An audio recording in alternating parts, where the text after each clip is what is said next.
This is Screendivers. Umba and Ricky Hiya. and Steve. Hey guys, are going to take you down and drag you to something that just came out. We're not going back in time. We're not going. It's just now. This is a now thing. Today we're talking about Alien Romulus, released in 2024. Took about 3 months to make. Distributed by Fox, and starring a group of young kids. it's not quite entirely true, is it? No, There's some adults in there. Yeah, they're adults, but they're all Gen Z. It's good. It's good. It's a good thing.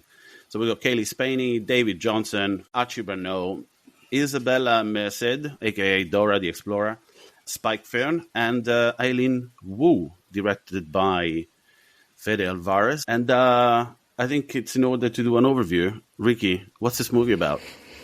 Well, it is 2142, and this group of teenagers are trying to get off the colony of Jackson Star, a oppressive colony that means that all they get to do is work in the mines. And they want to go Yavaga, which is a planet further off. And the only way they can do it is by getting a cryostasis chamber, and the only place they can get it from is from a space station above their heads. And would you believe it, there is horror afoot. That's what the movie's about. But Yeah. just a mining girl living in a lonely world. She took a cargo ship going anywhere. Umba. Just a city droid, born and raised in Jackson Star. Oh, It took a cargo ship going anywhere. That's what this movie's about, man. No solo? No guitar solo. And you know what? I woke up with this fucking song in my head, and I had to get it out there, and now I imposed it upon you and everyone else listening. So I'm sorry about that, but it's I out of the hope way. that wasn't copyrighted. No. This is a karaoke version. It's fine. It's lame as fuck. Sorry. Welcome to the first episode. We are sued. Demonetized.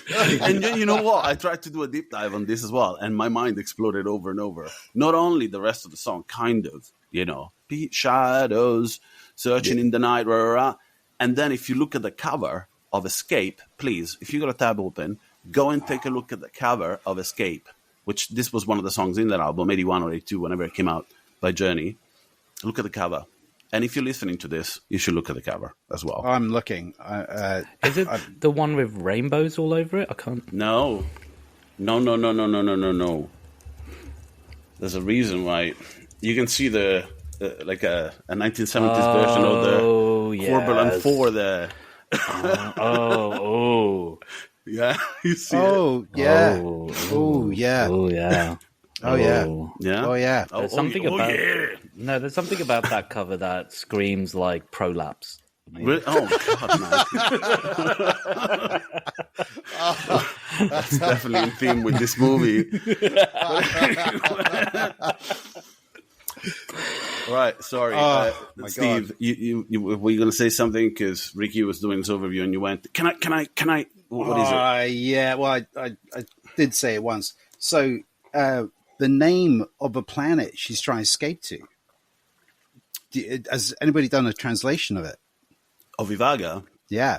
Is it, what, Heaven. could it be translated from another language? Yeah. Really? What is It it? means heaven. Yeah. Oh. Oh. Yeah. Just a mining girl. Oh my God! Yeah, I typed Your in. face is priceless. So yeah, just type it into Google. Oh my God. Good to know. Good to know. So, right, Good to have you some trivia. guys, Keep some for the end of the show, man. A little Yeah, bit. I Keep a little bit of trivia. you That's good. guys saw this film together. Am I wrong? We did. We were holding You are hands. not wrong. We did see yes. it a week ago. And and did I? How many people did I drag to see this, Steve? A fair few. Was it 11 of us? Yeah.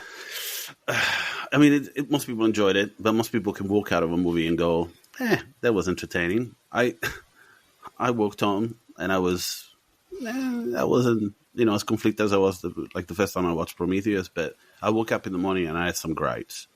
A couple. Yeah, I did say we needed to sleep on this movie. But it improved for you.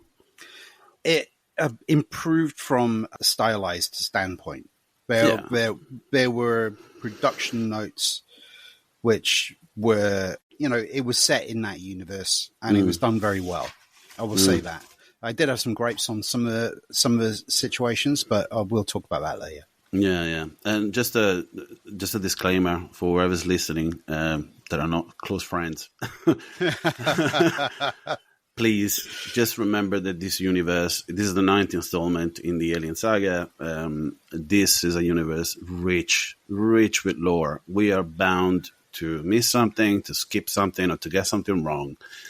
Oh, we're going to get something wrong. Oh, I'm sure of it. Absolutely. 100%. I've been trying to do as much of a dive as I can over some of the stuff that I might not even know. And the fact that there's novels, there's comic books, there's all of this stuff. Of course there is. Of course there is. It's great because this is the sort of universe that you want all of these layers on. Yeah. However, just like people, I might say something controversial here, but people can't even agree about the space jockey. And that's from the original film. Still. Yeah, exactly. Yeah. It's rife with controversy, but it's a very avid fan base. So if you're listening to this and this is an IP that is very close to your heart, keep in mind that it's close to ours as well, and we're human beings. Yeah, don't be a xeno, don't be a xenomorph, don't be a perfect organism. What is it? The same quote something from... matched only by his hostility. What is it? What's the line that Ripley says? I don't know why. There we go. It's gone. That we're going to forget something quite absolutely. easily. Yeah, 100%. I don't know, but I keep throwing Schwarzenegger into this. Get out of there. Come on, do it. Jonesy, come here. 2 weeks. It's a 2 cat, weeks. Arnold. Jonesy. Huh? 2 weeks. 2 weeks. But I purposely left out, because we're going to talk extensively about Mr. Ridley Scott here, and how much he had his big myths over. Anyway, and that's why I didn't say anything about Scott Free Production, and I talked about the distributor, which is 20th Century. But yeah, we're going to talk about that. We're going to talk about how they had to shoehorn a bunch of shit in there, and that I just like to actually watch something that further. And I don't mean to insult him in any way possible, because the Evil Dead 2013 remake was amazing. I walked out of the theater elated. I didn't feel like they could be done. He actually did a really good job. It's one of my favorite remakes, alongside The Crazies, alongside that it's not by him, obviously, but other remakes that have touched something seminal.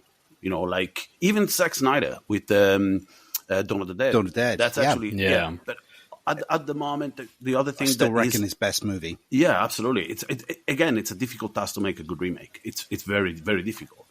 It's like being a very, very good cover band, I assume. But actually, the guys from another podcast that I listen to that I really enjoy, and if you're listening to this and you don't know who they are, you should go and listen to it. It's called In This Episode Everybody Dies. Phenomenal. 3 friends, just like us. They talk about movies, and they do talk about Zack Snyder as the greatest cover band in the world when it comes down to making movies. He is. When it comes down to his own material, it can be hit and miss. It can be a hodgepodge of tributes to other stuff, and that shows. And I think that there's a little bit of that in here, plus Ridley's influence. But we are going to talk about that extensively. The running time of this movie was 190 minutes. That's 2 hours. And I'm going to say that possibly the running time actually messes up the pacing of this movie as well. Like the movie keeps shifting gears. Yeah. We're going to talk about that as well. That if there was an issue that I had with the movie, was this continuous shifting gears that didn't really allow for the type of gravitas that you would want from and the suspense, the building suspense that this movie is a direct sequel to Alien. So it's going back to its roots. It's stripping a lot of the scope of it and going back to a horror story. It does do that quite well. It does. In a lot of respects. Yeah, but not all the way through. That's exactly. The issue. Yeah. I disengaged with this movie when I was watching it several times. I was ready to quit, and then it brought me back in. And then I was ready to quit again, and that doesn't necessarily mean that I'm addicted to fast pacing. Absolutely not. I like a slow burn, but you need to really know when it's time to floor it. And a false ending, we're going to talk about that, will do that. And there's two of them here, but that's a different conversation that we are going to have later. I'd like to add as well, we're going to make a clear warning during this episode when we're going to get started on the spoilers. Because we're being very general at the moment, but there will be a clear warning. I did say when we announced that this episode was going to be released, that this is I made up a word, man, just like many other words I make up, that if you don't... Spoiler-tastic, it's not really a word. There should be, but it's not. And ideally, Ricky, thank you for that. If you are listening to this and you have not seen this movie, don't come back here and go, "Oh, you guys spoiled the movie." Well, stop listening to the episode now, or don't listen to us again if you hate us already. We hope you don't, but love us, don't hate us, love us. But ideally, come back and listen to the rest of the show, because from now on, going forward, we are going to spoil the shit out of this. Okay. It's inevitable. Yeah. Well, I'm glad you've said that. So, are we going to talk about the cast first? We are indeed, and anyone that wants to start with that, I think Ricky's already prompted this. So let's go. Don't you go all out on David? No. Don't you go all out on David Johnson, because I want to talk about Mr. Johnson. No. Okay, he's really good in this. I was actually really surprised by the cast itself, as in there was not a single moment during the first half an hour, 40 minutes, where I didn't feel that the cast were holding their weight, and that's actually quite unique for a cast of relatively young actors and actresses. Exactly, However, there is one person that I had a huge problem with. His name is Spike Fern. He is credited as the Vandal in the Batman, and I actually had to go and watch the opening, and I think I know where he is, because you don't even see his face in full. He's the guy who's doing the graffiti in the opening sequence. Did I take that away from you, Ricky? Yeah. No, you took it away from me, you bitch. Oh, I feel so good. I wanted to talk about now. Dear listeners, most of you know us, but some of you may not know us. I have not lived in the UK for about 5 years. I have been back on holidays and all that stuff, but I haven't lived in the UK for about 5 years. It took my ear so long to even understand or comprehend anything Bjorn was saying. And initially, his first 2 or 3 sentences that came out of him, I was like, they're relatively short. They're like 4 words each sentence. I didn't understand him. Have I been away from the UK that long that I don't understand, like, terrible 20-something Cockney slang? They're taking the Birmingham out of you, man. Yeah, I know. Right out. And I actually felt really shocked in myself. Like, is he meant to be Cockney though? That's the thing. Like, it's an hodgepodge. It's as true to what he's trying to be as what's her name? Jane Leeves was in Frasier. She's from Yorkshire. She's from London or Yorkshire. Originally. She's from Yorkshire. She's trying to put a Manchester accent on, which, if you lived in the UK for a while, you know that's not it at all. No. But there was something really weird. I mean, he grew up in Lancaster and all of that stuff. But like, Lancashire. But he, it took my ear a little bit of time to attune to whatever accent he was trying to pull off. And I know that shouldn't make me dislike the character as much as I do. I have other reasons why I dislike the character, and of course, it's to do with the plot. But I really like it's from the get-go, and even like his like, oh, look at me smoking a spliff in space and all of that stuff. I was just like, that entire anti-gravity bullshit. I hated it. But I think you're meant to dislike that character. You're meant to dislike him, but it's not that he does a good job. It's the first time in my life that it's not, okay, you played the character so well that I hate. No, you played the character so shit, I dislike you. But I'm sorry if you're listening to this, Fern. I'm sure you'll grow to be a fine actor one day, but at the moment you're at the mercy of 3 middle-aged men just butchering you. He irritated me to no end, and not because he played a great villain. No, it's just your character's douchey, and you're not even like playing a. I'll tell you who plays a really good douche in a movie that I don't know if you guys have seen it. Help me out with this because I can't remember. It's on Netflix, and it kind of went under the radar. It's a vampire flick about a mother who's traveling with a child. Oh. Yeah, it's called, and there's a dude in it that plays a bad guy, but he's like a henchman. He's not the main bad guy in it. Wow, nowadays that is so niche. Like saying there's a movie on Netflix and it's a vampire flick, because there's about 20 of them that I haven't watched. I know, but wait a second. And it's not set on a plane. Yeah, it's set on a plane. You asshole. I'm doing a quick search, by the way. Blood Red Sky. And if you haven't seen Blood Red Sky, I think it's a German co-production. Okay. And there's the guy in question that plays a phenomenal... It's Alexander Scheer, his name is. He plays this dude called 8-Ball. And it's... really good, douchey... The thing is, again, age and experience is a thing here. And wait a second, because then you have other younger counterparts. I gotta say, we're talking about, David. You were talking about David now. I'm just gonna say a name, and then I don't want to take it away from you, Ricky, because you want to talk about the cast. Kaylee Spaney. Yeah, she's got big shoes to fill, because this is a massive tribute to Alien and Final Girls in general. And I gotta say, I'm sorry, not just aliens, aliens, and it has that merge.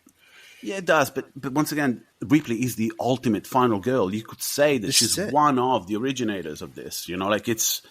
She is a prominent member of the final girl in the annals of final girls in general. She's up there, man. If I think of a female heroine, I think of a woman in that takes charge and becomes a hero. Strong. Yeah, strong.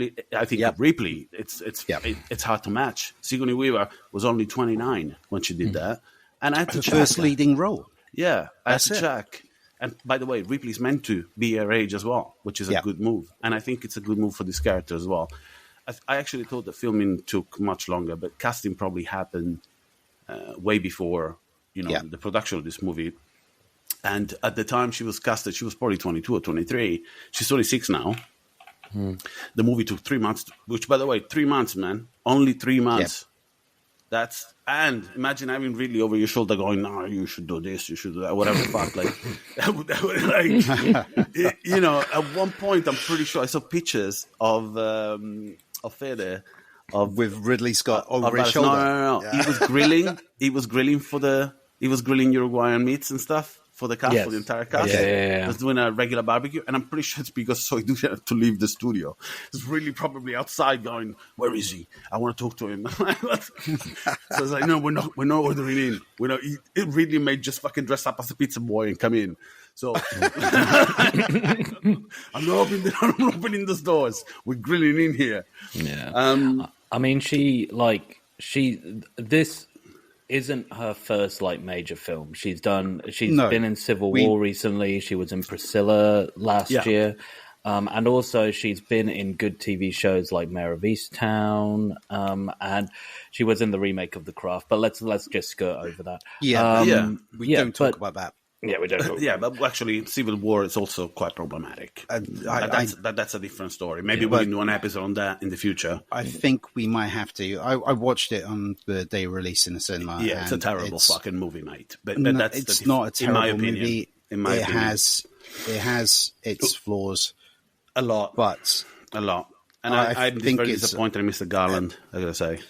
But that's a different story. It's not Sunshine. Yeah. Have you seen it, Ricky? Well, no, I haven't. Okay, that's great. By the way, for those listening, I have an accent. So at some point, a very strong accent. I'm sorry. I apologize in advance. And it's a mess of an accent. I'm Italian, but I was born in South America. I spent time in Australia, a long time in Australia, over a decade, and then moved to the UK. So my accent is a mess. If you don't understand what we're saying, please refer to the Braille and subtitles available. But anyway, I can just come into this with the presumption that you will understand everything I say. And perhaps it's even better if you don't, because some of it will be bullshit. So, good on you. So, Umba, go forward. Wait a second. Yeah. The other thing is, Ricky is in Australia. Where are you in Australia exactly, Ricky? Oh, I live in New South Wales. I live about an hour 45 north of Sydney, which is, for me, I used to live in Birmingham, which is about the same time to get to central London. So I'm an avid gigger, so I end up going to gigs on a regular basis down in Sydney. But yeah, no, I've been living in this area, the area of Newcastle, would you believe? Yeah. For for almost 5 years now. Okay. We will include Ricky's personal address and phone number. You can call him directly. If you want to come visit, I promise I won't bring a shotgun to the door. Please. It's illegal. Especially if you're a fan. If you're a fan, if you're a big fan, just go see him. If you're not a fan, go see him anyway. And we've been friends for about, 15, 16, 17 years or something. Oh, God. A long time. 2010. Yeah. About 2010. 24, almost 15. It feels longer, I gotta say. Yeah. It feels much longer. I bet it's it feels hard. longer for you. Yeah. I'm glad dealing you with moved. me. Yeah, it's fine. It's fine. Steve, what's your heritage? So, I'm from South Wales originally, but I've lived in London for about 28 years. Give or take a couple of months, I suppose. But so I have a slight English accent, but also some twang. Yeah, when you drink, your Welsh comes out. I'm Welsh. Yeah. And you're a very, very talented musician. We're not going to say much, but they actually did the music for our show, dear listeners. That's by yours truly, by Steve Nine. Go check him out. Is it Aganoise, the band that you're touring with soon? I'm with a number of different bands. Modulate being the predominant one as far as music-wise, but I also play with Alien Vampires, which is an act which can be taken one way or another, and another band called Aganoise, which I'm currently touring with as well. So I will be sometimes missed on these podcasts, possibly due to touring schedules. And you want to do a plug-in right now? You're going to plug in your schedule, your tour? No. Because technically, when this gets released, the day after, I will be hopefully on a flight to Prague. So you're saying that the moment this releases, you're leaving the country. I'm leaving the country. That's a good move. That's a safe move. Just press the eject button and just disappear. Eject! But let's go back to the cast. And by the way, I decided to do this introduction now because I am not that. Besides two members of the cast, I am not riveted at all about these performances. Right. But that's why I was happy to take this tangent and introduce ourselves to people who don't give a shit about us yet. But maybe they'll have a little space in their heart for us, and now they know about our backgrounds. And soon where we live, it's particularly where Ricky lives, because we will make your address and WhatsApp and phone number public. That's all right. I need more friends. We will. Anyway, Ricky, you want to continue? So Kelly Spaney, we sang her praises. Great. She's 26. Phenomenal. Very, very bright. You want to go? Can you talk about the really good Mr. Johnson? Let's go with David Johnson, because what I found about David Johnson's performance was, I think I had that initial weirdness with him. Why is this guy telling all of these dad jokes and all of that stuff?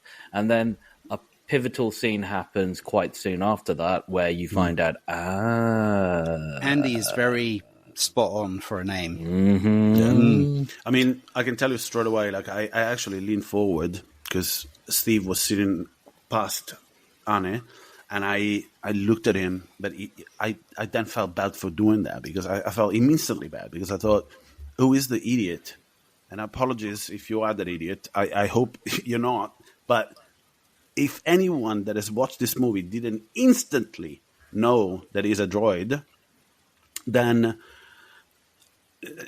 I don't have a problem with it. That's great, because every time you watch a movie, you're just amazed by everything.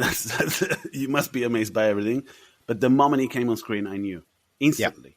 Yeah, 100%. Like within 5 to 10 seconds of that performance. But it's not. I think that's good.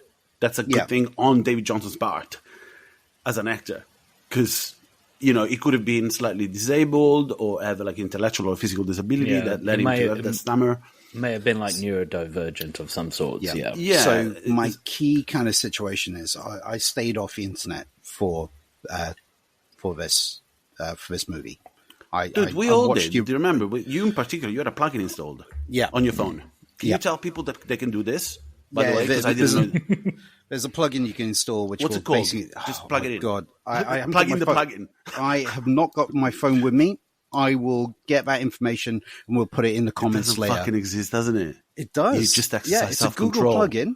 All right, just tell people that you are capable of that. It's a Google plugin. It's a Google Run plugin. everything through Google. Okay. And so now someone has to do research because you put this in the ear. Yep. I will add We'll put it in the show notes. Now we have to do another thing for the show. We have to have show notes. Okay. It's okay. You do it. You do it. I will do it. But he had this plugin that basically anything with is it just alien, the keyword? Was it just alien? Alien and Romulus. Anyway, well done, man. Very, very tactical. Yeah.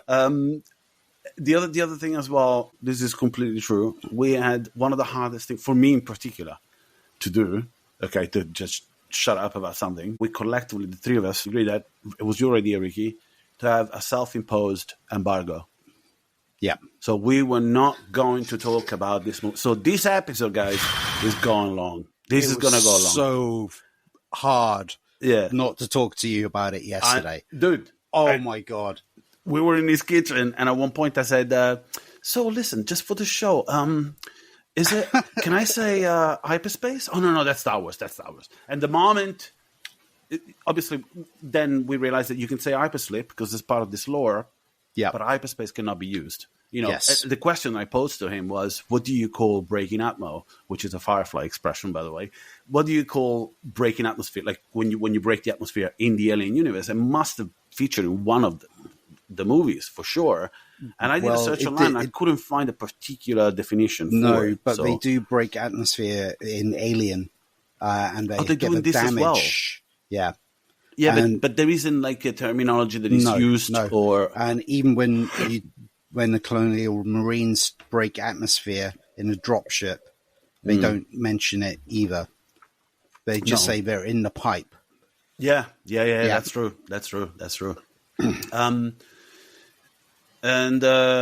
We need to find one, that is related to having a joint that burns really fast attached to Romulus. Do we need to? Bjorn?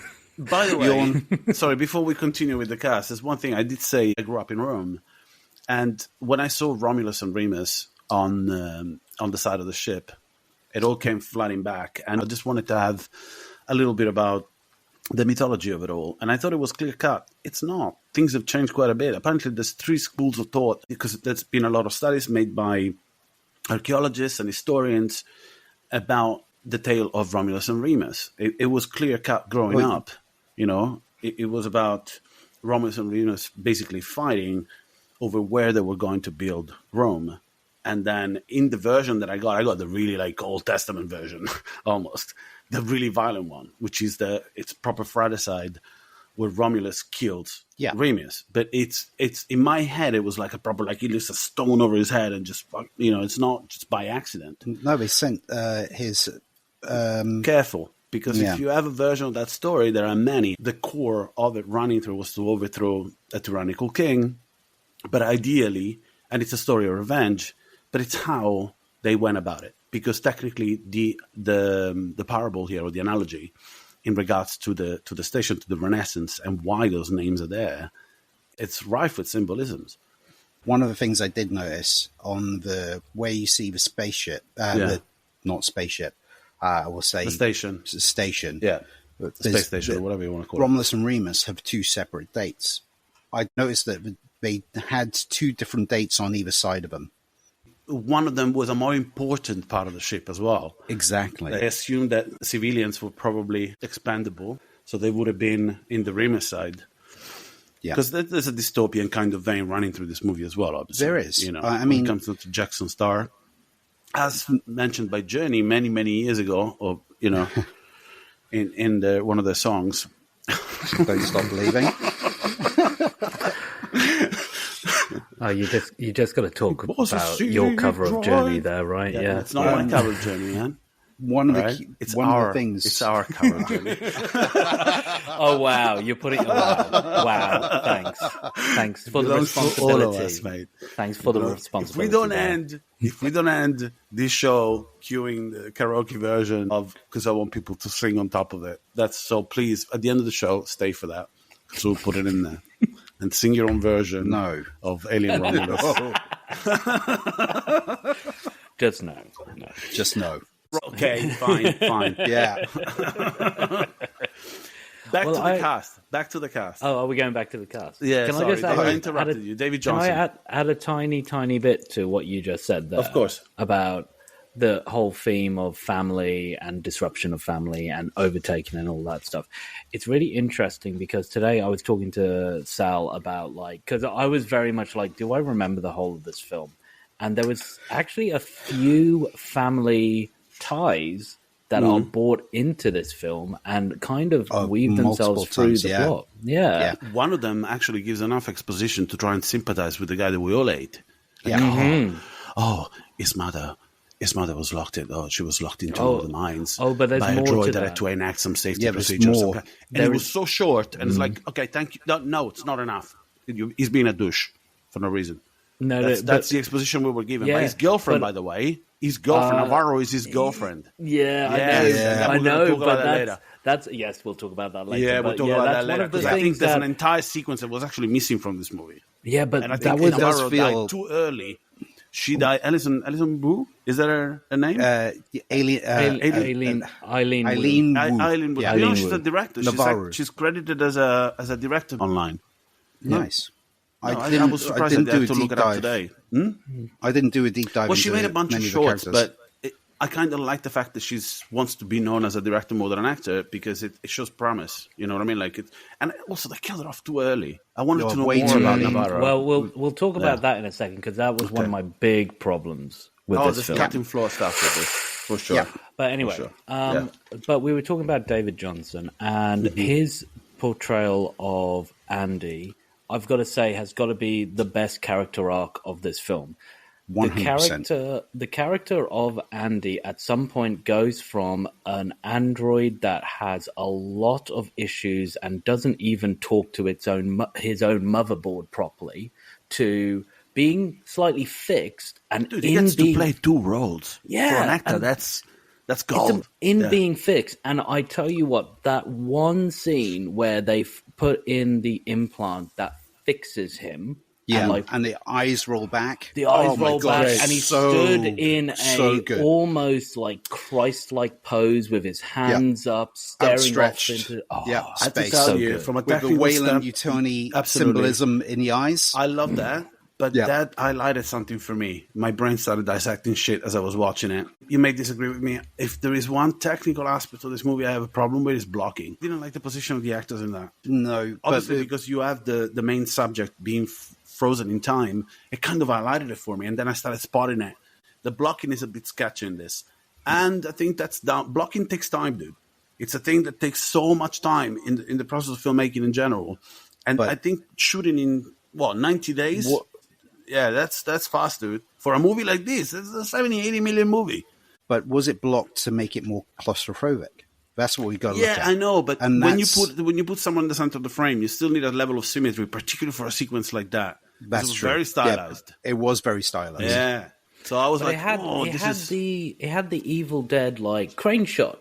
The whole going over the top of him and all that stuff. And yes, it is very stylized, but that's one thing this movie does absolutely right. That's not what I'm praising that. I love it. But, and we're going to talk about color palettes as well, because this movie pays homage to the other movies in the franchise. Are you done with Johnson? Or you want to keep going? Because you should keep going. You should keep going. Yeah, Ricky, go on. I mean, come on, you were praising his performance. He goes from somebody who isn't really even a member of the crew to somebody who controls the crew. somebody who like knows more. And you have that classic scene where you find out that his objectives are completely changed, and then you're like, oh god, what is he going to do then? And that character, that actor, completely nailed it from start to end. Completely nailed it. You're right. The power dynamic shifts within the group very quickly, several times as well, back and forth, and it's great. Man, I'm a fan. He wasn't on my radar. I started looking at the stuff that I can watch with him, and even if topically doesn't interest me, one of them is about the financial collapse of 2008, and it's about the bankers and people. So it's one of those dramas. Is it Industry? Is that the one? Yeah. Industry. See, the topic is of no interest to me because it's got greed written all over it, and I'm not into that. But just because I want to see him on screen, I may just take a look. I think he's got a very bright future ahead of him. Yeah, That's it. yeah. Full stop. I mean, look, when I was looking for all the David Johnson stuff, I was also, to reconnect what we were talking about Alvarez, and again, these are all personal points of view, so please, I'm in no position to criticize. Everyone that took part in this project did a phenomenal job, besides you, Ridley. But, Jesus, let the man cook, man. Let the man, like the kids say today, let the man fucking cook. Ricky, you're gonna have to. We'll put it in the show notes. The interview, or several interviews with Ridley Scott and Alvarez. You sent me that one. It's amazing. Well, there you go. 5 of them, He's man. just fucking, and you can see Alvarez being as diplomatic as possible. But anyway, when it comes down to Fede, I am still very hopeful. I mean, he did Don't Breathe. Yeah, Don't Breathe. Yeah, and which shows in this movie. Yeah, of course. But it was 2016. It's entertaining, but it's also another example of compromise because I think he was given 30-40 million. That's a big budget to make that. And it's by Blumhouse. I think it was a Blumhouse. Yeah, it's a Blumhouse there you go. production. Yeah. So you take it. Of course, you're not going to, you want to work in the industry. You want to make a name for yourself. And so again, working when it comes down to Evil Dead, that's huge shoes to fill. You're working with Raimi, but I really want to see him do his own thing. And one of the things that he did, which is extremely experimental, which I haven't seen yet. So collectively, we are either going to be very disappointed. But I watched a couple. What I'm talking about is an experimental show released by Apple TV. Go out there, find it, which is more akin to a podcast than anything with a visual element attached to it. And the series in question is called Colds. I don't know if you know anything about this. It came out in 2021. It's 9 episodes. The creator of the show is Fede Alvarez. And the cast. Do a quick look, Steve or Ricky, whoever's got a tab open, please, and tell people the first 2 or 3 people that are involved in the cast. I know they are. 2 or 3 people that are in the cast are Audrey Plaza, Clancy Brown. Okay. Sorry, who? Clancy Brown. Can you say that with a little bit more excitement? You talk about the program. Clancy God, it's Brown. Clancy Brown from, Deadwood, God, didn't you know? In an episode game. Yeah, and an episode is Aaron Taylor Johnson, and I don't. Let's pretend we've got some younger fans. All right. Okay. Whatever. Joey King's in one episode. Oh, Joey King. You know Joey King. Man. Joey King. Yeah. My younger voice is idiotic. Oh yeah. Yeah. I mean, I'm also skipping over like Rosario Dawson, Paul Walter Hauser, one of the Duplass, Mark. I love them.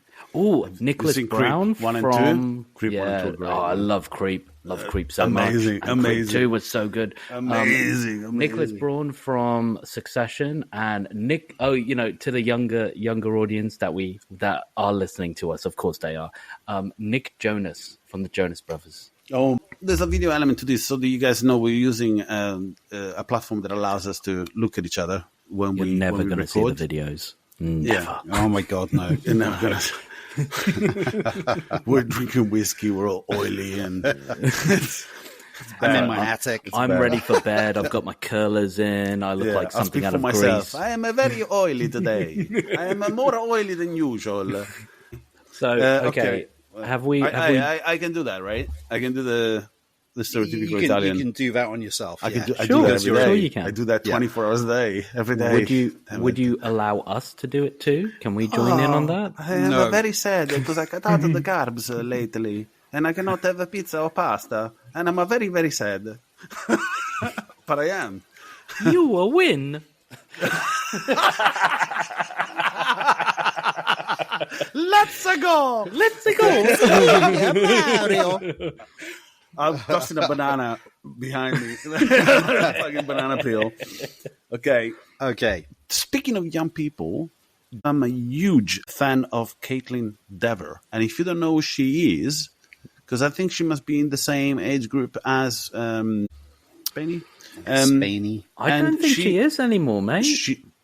No. How old is Caitlin I'll Dever? pull it up now. But No, you know who she is? She was the lead in a movie that if you are listening to this and you haven't seen this movie, you should.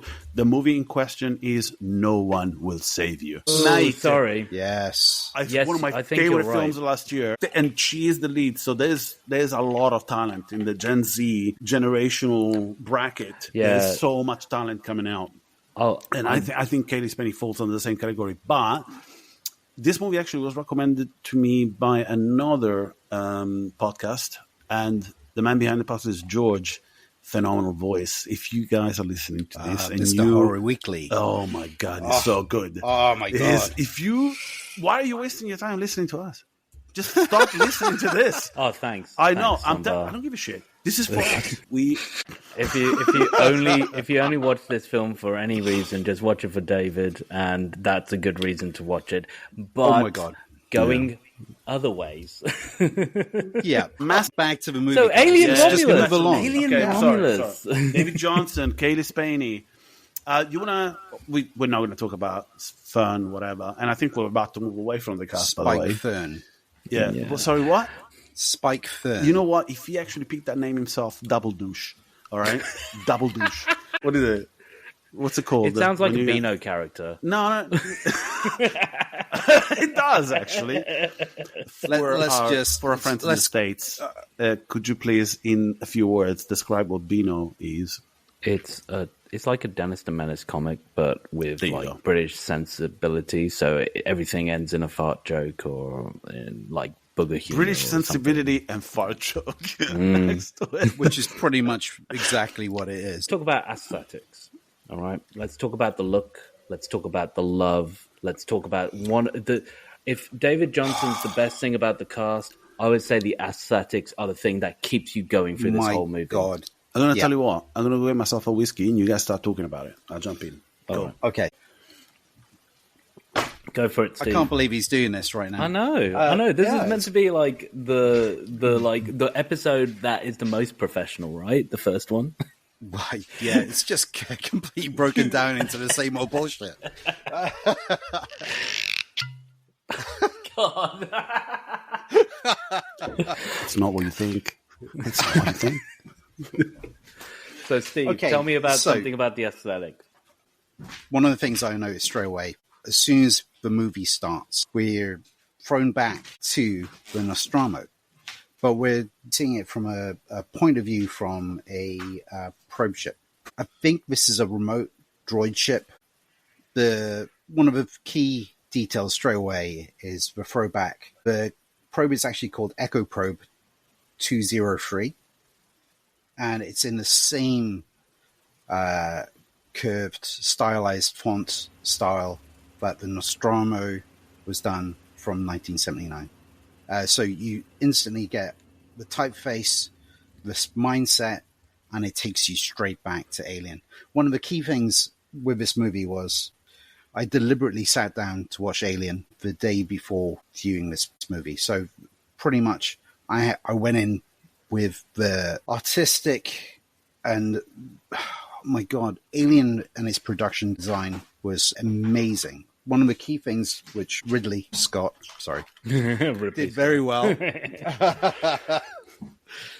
was he came from a photography background. And you can tell with his shots for the original Alien that it was just really well done. It was something special. We'd never seen science fiction horror film from that time period, which upped the ante in design and aesthetic to the max. You're talking about Alien. Yeah. And what we're seeing is callbacks, direct callbacks to the ship design, the claustrophobic, the feel. It feels like it's taken us all the way back to Alien. There's a ton of fan service in this, yeah. The used aesthetic, same as Star Wars. And I'm going to just mention this as well. So we've got Ron Cobb, who actually worked on production of Star Wars Episode 4, A New Hope, which was just what we watched, which was Star Wars. He also did Alien, Raiders of the Lost Ark, Aliens, The Abyss, Robot Jocks, Total Recall, Space Truckers. Yeah, Space Truckers. Oh, we're going to have to cover that one. No. Okay, that's a different story. I love that movie, dude. I haven't seen it. It aged like, you know what? You just put it on the schedule. I put it on the schedule, right? Oh no, that's the one with Stephen Dorff. Yeah, and Dennis Hopper, and Charles Dance. Charles Dance. But when we look at the same conceptual design, which, by the way, another actor that was in Alien Cube. Yeah. Oh, Ricky, did you see that? Alien 3. It's just Alien 3. He hates it. It was a marketing ploy, dude. I'm telling you. For our listeners, please, am I crazy here? Type in Alien Cubed, as I said it, all right, on Google, and what you get is Alien 3.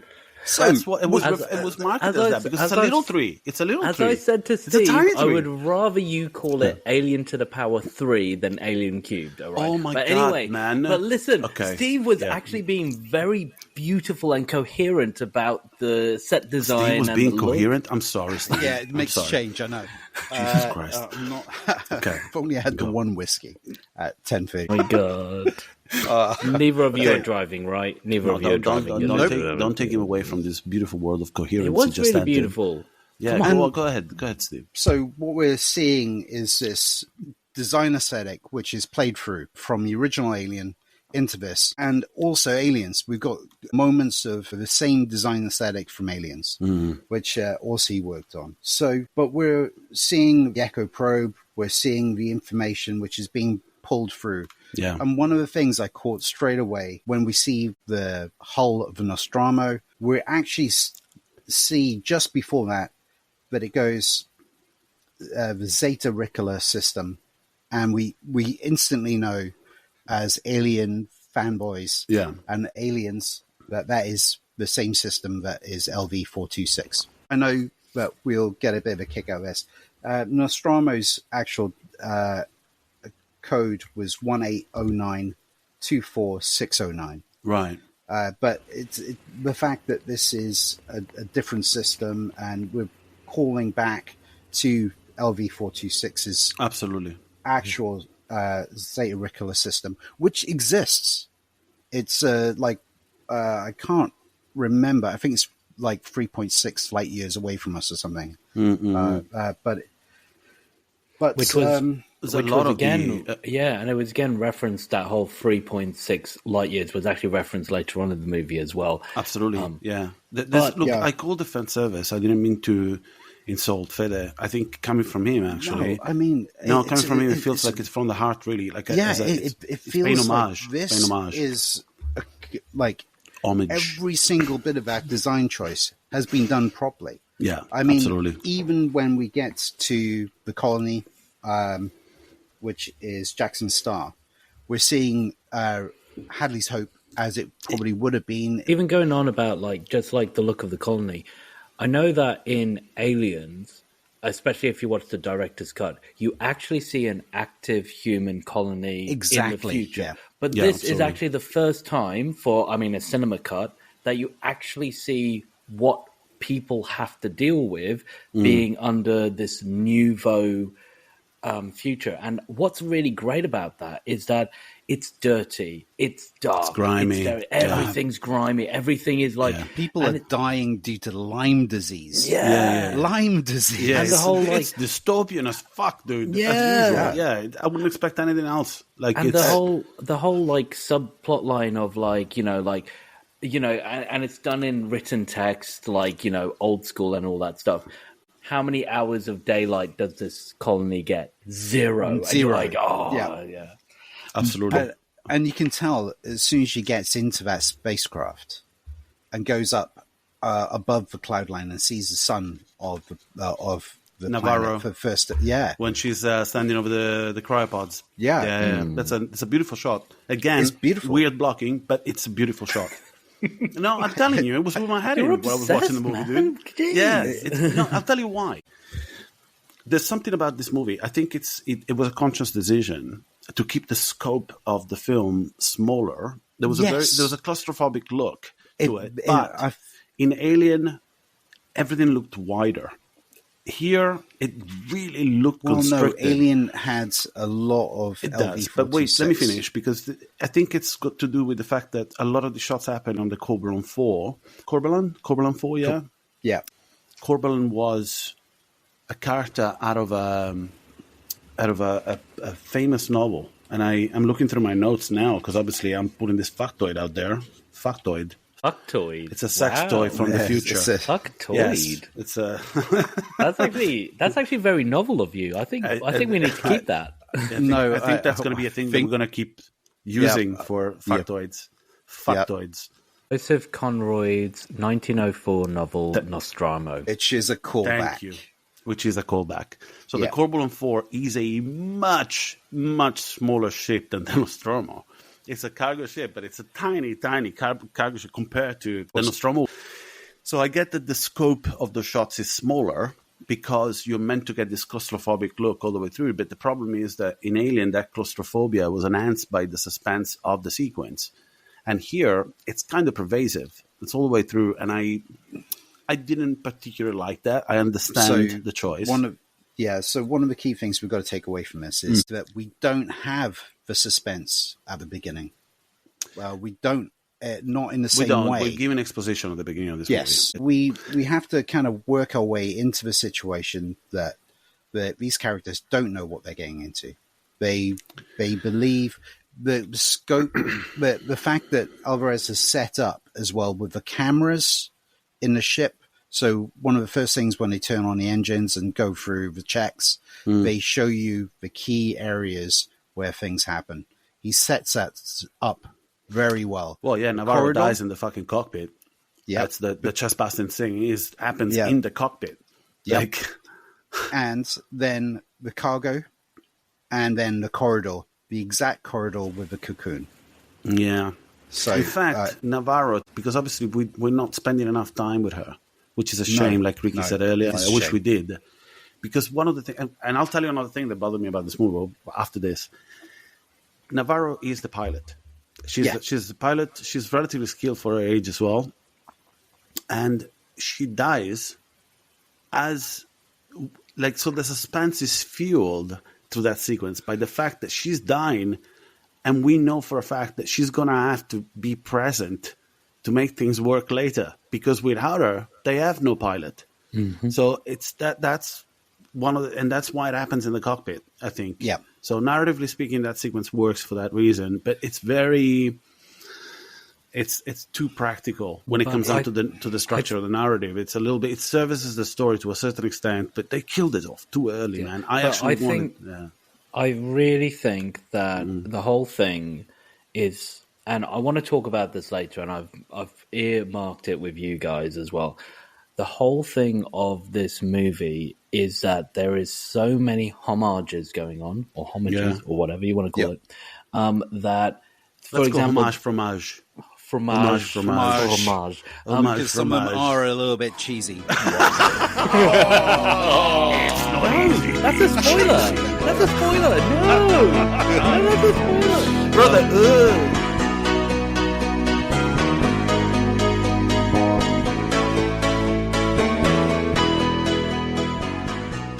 End of part 1. Please join us next week for part 2 of our 3-part episode series on Alien Romulus. We hope you enjoyed the show, and we wish you all a very good week.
Are you still here?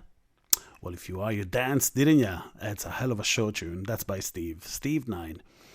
And now go! Go! Get out of here! Come on, go!